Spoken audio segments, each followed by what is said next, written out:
नमस्कार दोस्तों। आज हम कक्षा 10वीं की गणित का अध्याय 2 पढ़ने वाले हैं, जिसका नाम है बहुपद। आज के इस वीडियो में हम बहुपद अध्याय को संक्षिप्त रूप में पढ़ेंगे, जिससे कि आप इस अध्याय का एक तरह से रिवीजन कर पाएं और फिर इस पर आधारित प्रश्नों को आसानी से अपनी परीक्षा में हल कर पाएं। तो आइए देखते हैं कि आज के इस वीडियो में हम क्या पढ़ेंगे। तो दोस्तों, आज के इस वीडियो में हम जानेंगे बहुपद की भूमिका, बहुपद के शून्यकों का ज्यामितीय अर्थ, किसी बहुपद के शून्यकों और गुणांकों में संबंध, बहुपदों के लिए विभाजन एल्गोरिदम। तो चलिए आगे बढ़ते हैं और शुरू करते हैं हम हमारा आज का भाग। तो चलिए शुरुआत करते हैं हम कुछ परिभाषाएं से। सबसे पहली परिभाषा जो हम जानेंगे वो होगी बहुपद की घात की। तो दोस्तों, बहुपद की घात क्या होती है? चर x के बहुपद px में x की उच्चतम घात बहुपद px की घात कहलाती है।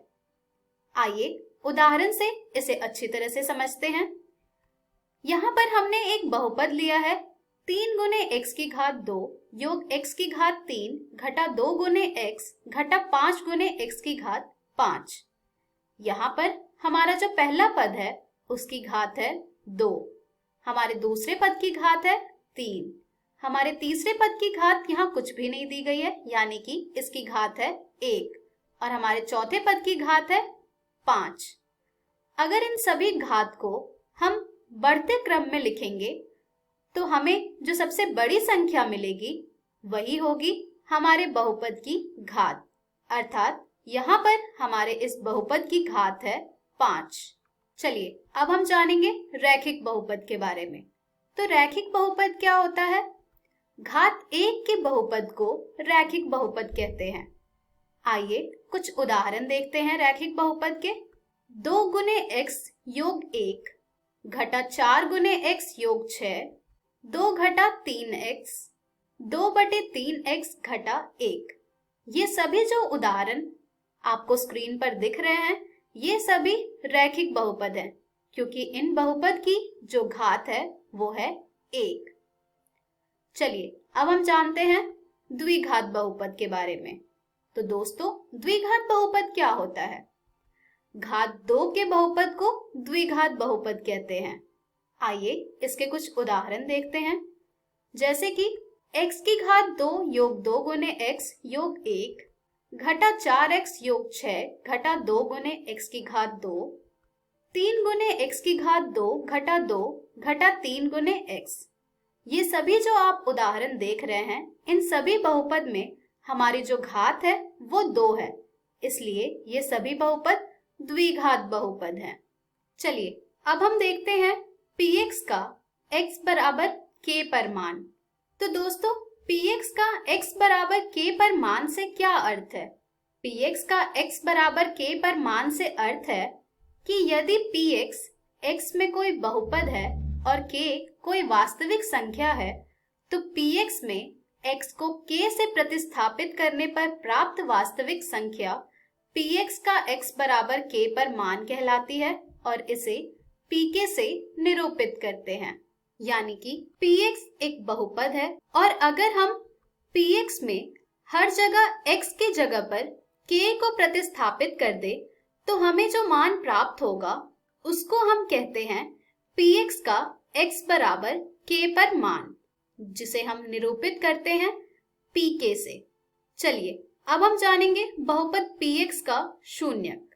ऊपर वाली परिभाषा में अगर pk का मान 0 हो तब वास्तविक संख्या k बहुपद px का शून्यक कहलाती है। चलिए अब हम बढ़ते हैं बहुपद के शून्यक का ज्यामितीय अर्थ की ओर। तो दोस्तों, अभी अभी हमने बहुपद के शून्यक की परिभाषा देखी है। अब हम ये देखेंगे कि बहुपद के शून्यक का ज्यामितीय अर्थ क्या होता है। स्क्रीन पर आपको एक आलेखीय निरूपण दिख रहा होगा। ज्यामितीय अर्थ जानने के लिए सबसे पहले हमें बहुपद का आलेखीय निरूपण करना होता है। जैसे कि इस चित्र में ग्राफ y बराबर 2x योग 3 को हमने आलेखीय रूप में निरूपित किया है। चूंकि हमारा जो बहुपद है वो है 2x योग 3, यानी कि हमारा बहुपद x में है, इसलिए इस बहुपद की रेखा x अक्ष को जहां पर प्रतिच्छेद करेगी वो उसका शून्यक होगा। यानी कि इस बिंदु पर यह रेखा x अक्ष को प्रतिच्छेद करती है, तो यहाँ के निर्देशांक है -3/2, 0, और इसमें जो x का निर्देशांक होगा वो है इस बहुपद का शून्यक। अर्थात हमारे बहुपद 2x योग 3 का शून्यक है -3/2। क्योंकि ये जो रेखा है वो सिर्फ x अक्ष को केवल एक जगह पर प्रतिच्छेद कर रही है, इसलिए इसका सिर्फ एक शून्यक है। चलिए दोस्तों, अब हम बढ़ते हैं हमारे दूसरे आलेख की ओर। स्क्रीन पर आपको अब दूसरा ग्राफ दिख रहा होगा, जिसमें हमारा जो बहुपद है वो है x⁻2 - 3x - 4। इस बहुपद में भी हमारा जो चर है वो x में है, यानी कि इसमें भी हमारा वक्र x अक्ष को जहां जहां पर प्रतिच्छेद कर रहा होगा वो हो जाएंगे हमारे बहुपद के शून्यक। तो आइए देखते हैं कि ये वक्र x अक्ष को कहां कहां पर प्रतिच्छेद कर रहा है। तो हमारी जो पहली बिंदु है जहां ये वक्र प्रतिच्छेद कर रहा है वो है -1,0 और 4,0। तो हमारे जो इस बिंदु के निर्देशांक हो जाएंगे वो होगा -1,0, जिसमें कि हमारा जो x निर्देशांक होगा वो होगा -1। तो यहाँ से हमें हमारा इस बहुपद का एक शून्यक प्राप्त हुआ है, जो कि है -1। उसी तरह हमें जो दूसरी बिंदु प्राप्त हुई है उसका निर्देशांक है 4,0, जिसमें कि हमारा x निर्देशांक जो है वो है 4। तो दोस्तों, यहाँ से हमें जो इस बहुपद के शून्यक प्राप्त हुए हैं वो है -1 और 4। चलिए अब हम तीसरा आलेख देखते हैं। इस आलेख में आप देख पा रहे होंगे कि ये जो रेखा है वो x अक्ष को कहीं पर भी प्रतिच्छेद नहीं कर रही है। चूंकि ये x अक्ष को कहीं पर भी प्रतिच्छेद नहीं कर रही है तो इसका कोई भी शून्यक नहीं है। चलिए अब हम देखेंगे किसी बहुपद के शून्यकों और गुणांकों में संबंध। सबसे पहले हम देखेंगे रैखिक बहुपद के शून्यक। तो दोस्तों, रैखिक बहुपद को लिखने का जो स्टैंडर्ड फॉर्म है वो है हमारा ax योग b। और अगर हमें रैखिक बहुपद के शून्यक जानना है तो हमें ax योग b को बराबर करना होगा 0 के। इसके बाद हम b को दूसरी ओर ले जाएंगे तो हमें प्राप्त हो जाएगा ax बराबर -b, जहां पर जब हम x के लिए हल करेंगे तो हमें प्राप्त हो जाएगा -b/a, जो कि हमारे रैखिक बहुपद का शून्यक है।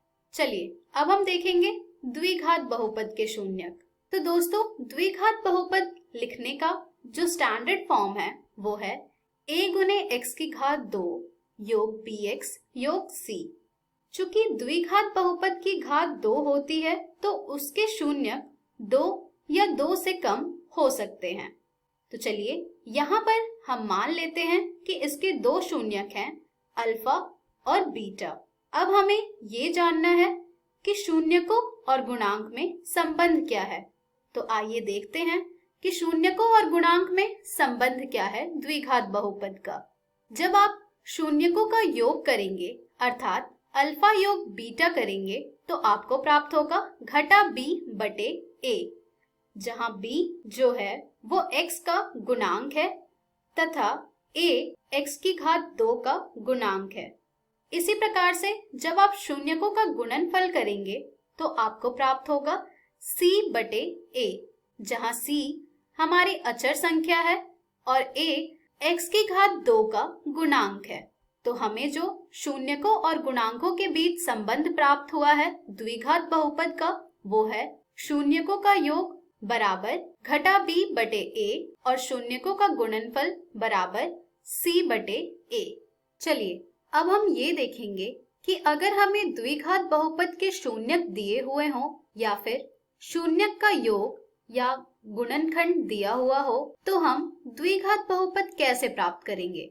इसके लिए हम एक सूत्र का प्रयोग करेंगे जो कि है x की घात 2 घटा अल्फा योग बीटा गुने x यानी कि शून्यकों का योग योग अल्फा बीटा यानी कि शून्यकों का गुणनफल।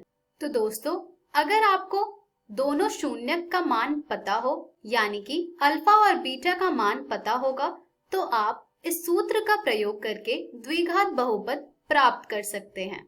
चलिए दोस्तों, अब हम जानेंगे त्रिघात बहुपद के शून्यक के बारे में। तो त्रिघात बहुपद को लिखने का जो स्टैंडर्ड फॉर्म है वो है a गुने x की घात 3 योग b गुने x की घात 2 योग c गुने x योग d।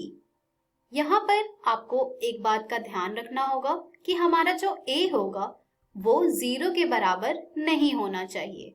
त्रिघात बहुपद में अधिक से अधिक 3 शून्यक हो सकते हैं। तो आइए यहाँ पर हम मान लेते हैं कि हमारे जो 3 शून्यक हैं वो हैं अल्फा, बीटा और गामा। अब हम देखेंगे त्रिघात बहुपद के शून्यकों गुणांकों में संबंध। तो जब आप सभी शून्यकों का योग करेंगे तो आपको प्राप्त होगा घटा b बटे a यानी कि x की घात 2 का गुणांक और x की घात 3 का गुणांक, तथा जब आप दो शून्यकों को एक साथ लेकर उनके गुणनफलों का योग करेंगे तो आपको प्राप्त होगा c बटे a। c जो कि हमारे x का गुणांक है और a हमारे x की घात 3 का गुणांक है। इसी प्रकार से जब आप 3 शून्यकों के गुणनफल प्राप्त करेंगे तो आपको प्राप्त होगा घटा d बटे a। d हमारी अचर संख्या होगी और a हमारी x की घात 3 का गुणांक होगा। तो इस तरह आपने त्रिघात बहुपद के शून्यकों और गुणांकों में संबंध जाना है। चलिए अब हम जानेंगे विभाजन एल्गोरिथम। तो दोस्तों, विभाजन एल्गोरिथम क्या होता है? यदि px और gx कोई दो बहुपद है जहां gx शून्य के बराबर नहीं है तो हम बहुपद qx और rx ऐसे प्राप्त कर सकते हैं कि px बराबर gx गुने qx योग rx, जहां rx बराबर है शून्य के और rx की घात छोटी है gx की घात से। तो दोस्तों, आपने विभाजन के लिए अपनी छोटी कक्षाओं से जाना है कि भाज्य बराबर होता है भाजक गुणे भागफल योग शेषफल के। तो यहाँ पर भी px जो है वो है हमारा भाज्य, gx जो है वो है हमारा भाजक, qx जो है वो है हमारा भागफल और rx जो है वो है हमारा शेषफल। तो इसी तरह आप इस सूत्र को याद रखेंगे तो आप बहुपद के विभाजन एल्गोरिदम को अच्छी तरह से सत्यापित कर पाएंगे। चलिए एक उदाहरण के द्वारा विभाजन एल्गोरिदम को और अच्छी तरह से जानते हैं। यहाँ पर हमें कहा गया है कि 2 गुने x की घात 2 योग 3 गुने x योग 1 को x योग 2 से भाग दीजिए और विभाजन एल्गोरिदम की सत्यता की जांच कीजिए। तो चलिए सबसे पहले हम भाग देते हैं। 2 गुने x की घात 2 योग 3 गुने x योग 1 को x योग 2 से। यहाँ पर 2 गुने x की घात 2 योग 3x योग 1 हमारा भाज्य है और x योग 2 हमारा भाजक है। भाग देने के लिए हमें x में ऐसी संख्या से गुणा करना है ताकि 2 गुने x की घात 2 आ जाए। तो अगर हम x में 2x से गुणा करेंगे तो हमें 2 गुणे x की घात 2 मिल जाएगी। इसलिए 2x जो होगा वो हो जाएगा हमारा भागफल। अब हम इस 2x से x योग 2 को गुणा करेंगे। जब हम गुणा करेंगे तो हमें प्राप्त होगा 2 गुणे x की घात 2 योग 4x, जिसे हम भाज्य के नीचे लिख देंगे और फिर हम इसे घटाएंगे। घटाने के लिए हमें पहले इसका चिन्ह बदलना होगा। चिन्ह बदलने के लिए हम योग के जगह पर घटा लिखेंगे और घटा की जगह पर योग लिखेंगे। इसलिए यहाँ पर हमारी जो चिन्ह है वो योग की है, तो यहाँ पर अब हम चिन्ह बदलकर घटा का चिन्ह लगाएंगे और यहाँ पर भी हमारा जो चिन्ह है वो योग का है, जिसे बदलकर हम घटा का चिन्ह लगाएंगे और फिर हल करेंगे। तो यहाँ से हमें प्राप्त होगा घटाने पर 0 और यहाँ पर हमें प्राप्त होगा घटा x और फिर हम 1 को नीचे लिख देंगे। तो ये हमने योग 1 को नीचे लिख दिया है। तो अब घटा x योग 1 हो जाएगा हमारा भाज्य और x योग 2 हो जाएगा हमारा भाजक। इसके बाद अब हम ये देखेंगे कि हम x में क्या ऐसी संख्या से गुणा करें कि हमें घटा x मिल जाए।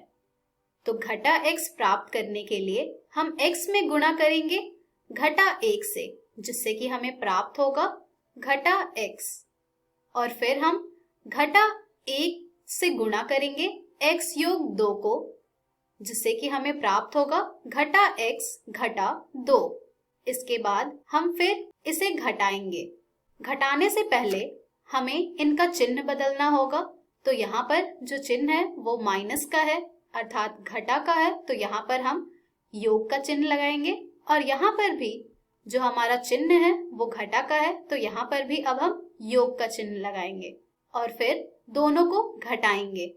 तो हमें प्राप्त होगा 0, चूंकि घटा x और योग x कैंसिल हो जाएंगे तो हमें यहाँ पर 0 प्राप्त होगा और यहाँ से हमें प्राप्त हो जाएगा 1 योग 2 अर्थात 3। तो यहाँ से हमें जो हमारा शेषफल प्राप्त हुआ है वो प्राप्त हुआ है 3।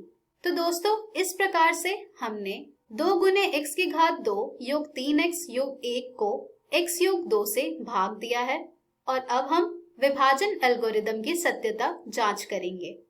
तो विभाजन एल्गोरिदम की सत्यता जांच करने के लिए हमें जो अभी सूत्र हमने देखा था उसमें इन सभी के मान को प्रतिस्थापित करना होगा और फिर px को बराबर दिखाना होगा gx गुने qx योग rx के। यहाँ पर हमारा जो px है वो है 2 गुने x की घात 2 योग 3x योग 1, gx जो है वो है हमारा x योग 2, qx जो है वो है हमारा 2x घटा 1 और rx जो है वो है हमारा 3। तो चलिए अब हम px बराबर gx गुने qx योग rx को हल करते हैं। जब हम इन सभी के मान को प्रतिस्थापित करेंगे तो हमें प्राप्त होगा 2 गुने x की घात 2 योग 3x योग 1 बराबर x योग 2 गुने 2x घटा 1 योग 3, जिसे हम हल करेंगे तो हमें प्राप्त हो जाएगा 2 गुने x की घात 2 घटा x योग 4x घटा 2 योग 3, जिसे हम प्रायः और हल करेंगे तो हमें प्राप्त हो जाएगा 2 गुने x की घात 2 योग 3x योग 1, अर्थात जब हमने gx गुने qx योग rx को हल किया तो वो भी हमें px के बराबर प्राप्त हुआ, यानी कि हमने जो भाग अभी किया है वो हमारा सही है, जो कि सिद्ध हुआ है विभाजन एल्गोरिदम से। तो दोस्तों, इसी के साथ हमारा बहुपद अध्याय समाप्त होता है। अब आप इस वीडियो को देखने के बाद इस अध्याय पर आधारित प्रश्नों को हल कीजिएगा। तो दोस्तों, आज के इस वीडियो में हमने सीखा बहुपद की भूमिका, बहुपद के शून्यकों का ज्यामितीय अर्थ, किसी बहुपद के शून्यकों और गुणांकों में संबंध, बहुपदों के लिए विभाजन एल्गोरिदम। तो आप घर जाकर इस अध्याय पर आधारित प्रश्नों को जरूर हल कीजिएगा। धन्यवाद।